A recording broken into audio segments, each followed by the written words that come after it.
বৌমা, তোমার আজকের রান্না তো খুবই ভালো হয়েছে। হুম, যা রেঁধেছো না। আমাকে আমাকে আরেক পিস মাংস দাও তো। খুব ভালো হয়েছে, খুব ভালো হয়েছে। বেঁচে থাকো, তোমার রান্না খুব ভালো। আমার তো তোমার রান্না ছাড়া আর কারো রান্না ভালোই লাগে না। খুব ভালো রান্না করেছো, খুব ভালো। বেঁচে থাকো মা। তাই নাকি? তাহলে আপনাকে আরেক পিস দিই। আরেক পিস দিন, আরেক পিস দিন। আমাকে আরেক পিস দাও, আমাকে আরেক পিস দাও। মনে হচ্ছে যেন অমৃত খাচ্ছি।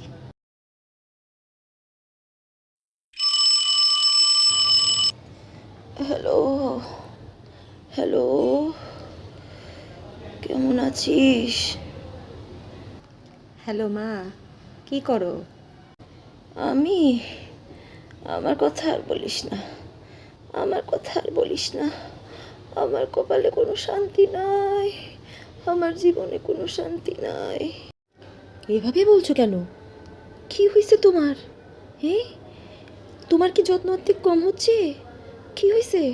তোমার ছেলের বউ তোমার যত্ন নেয় না? হ্যাঁ, তোমার ছেলের বউ তোমারে দেখে না?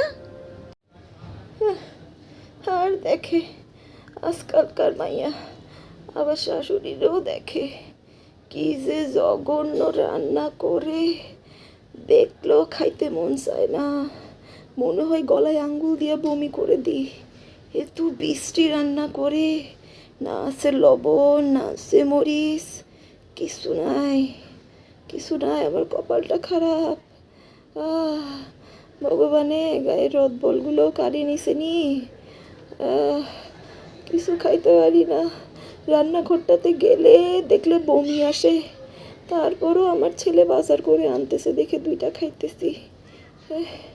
আর বলিস না, কি বৃষ্টি রান্না করে, খাইতে পারতেছি না। ও রান্না খাইলে আমার দিনের মধ্যে 3-4 বার পায়খানা হয়।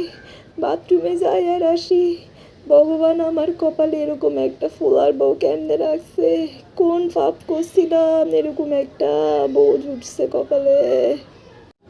মানুষের ছেলের বউ মানুষে কত যত্ন করে খাওয়ায়, বেড়ে টেড়ে খাওয়ায়। আর আমার ফোলার বউ, কি যে পাইলাম, একটা আজরাইল পাইলাম।